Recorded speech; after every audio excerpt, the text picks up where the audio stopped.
ಶುಭೋದಯ ಎಲ್ಲರಿಗೂ ಉಮಾ ಅಡುಗೆ ಮನೆಗೆ ಸ್ವಾಗತ. ಇವತ್ತು ನಾನು ಮಾಡಿ ತೋರಿಸುವ ರೆಸಿಪಿ ಹೀರೆಕಾಯಿ ಪಲ್ಯ.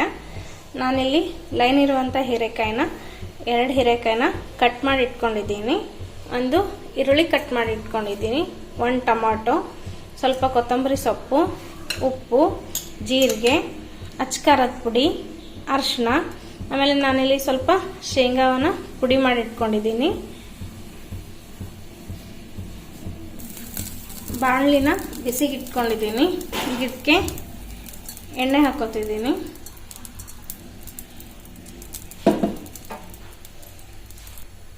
ಎಣ್ಣೆ ಬಿಸಿ ಆದಮೇಲೆ ಇದಕ್ಕೆ ಜೀರಿಗೆ ಹಾಕೋತಿದ್ದೀನಿ.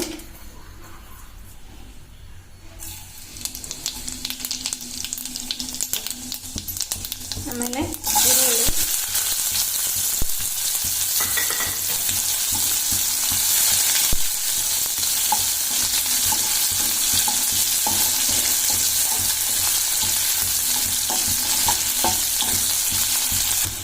ಈರುಳ್ಳಿ ಕೆಂಪಾದ್ಮೇಲೆ ಈಗ ನಾನು ಟೊಮೆಟೊ ಹಾಕೋತಿದ್ದೀನಿ.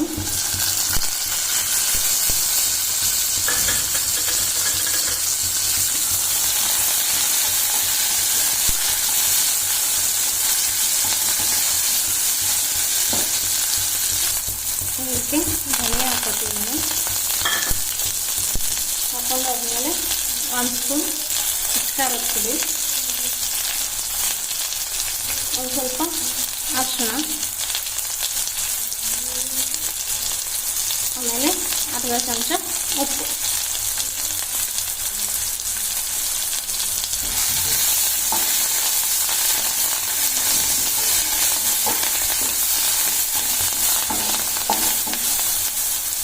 ಇದಕ್ಕೆ ಕಟ್ ಮಾಡಿ ಇಟ್ಕೊಂಡಿರುವಂಥ ಹೀರೆಕಾಯಿನ ಹಾಕ್ತೀವಿ.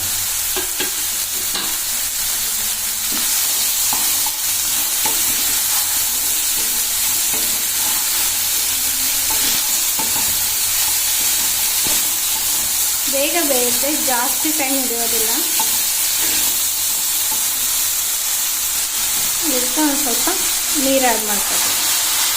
ಸುಮ್ಮನೆ ಸ್ವಲ್ಪ ಹಾಕ್ಕೋಬೇಕು ನೀರು. ಈಗ ಒಂದು 5 ನಿಮಿಷ ಮುಚ್ಚಳ ಮುಚ್ಚಿಬಿಟ್ಟು ಸ್ಲೋ ಫ್ಲೇಮಲ್ಲಿ ಇಡಬೇಕು. ಸೊ ಒಂದು 5 ನಿಮಿಷ ಆದಮೇಲೆ ಚೆನ್ನಾಗಿ ಬೆಂದಿದೆ ಪಲ್ಯ. ಈಗ ಇದಕ್ಕೆ ಶೇಂಗಾ ಪೌಡ್ರ್ ಆ್ಯಡ್ ಮಾಡ್ಕೊತಿದ್ದೀನಿ. ಇದಕ್ಕೆ ಶೇಂಗಾ ಪೌಡ್ರ್ ಹಾಕಿಬಿಟ್ಟು 1 ನಿಮಿಷ ಇರಬೇಕಷ್ಟೇ. ನೋಡಿ, ಚೆನ್ನಾಗಾಗಿದೆ ಪಲ್ಯ. 5 ಇಲ್ಲ 10 ನಿಮಿಷದಲ್ಲೆಲ್ಲ ರೆಡಿ ಆಗಿಬಿಡುತ್ತೆ. ನೋಡಿ, ಈಗ ನಾನು ಇದನ್ನು ಚಪಾತಿ ಜೊತೆಗೆ ಸರ್ವ್ ಮಾಡ್ತಿದ್ದೀನಿ. ನಿಮಗೂ ಈ ಪಲ್ಯ ಇಷ್ಟ ಆದರೆ ಲೈಕ್ ಮಾಡಿ, ಶೇರ್ ಮಾಡಿ, ಕಮೆಂಟ್ ಮಾಡಿ ಹೇಳಿ ಹೇಗಿದೆ ಅಂತ.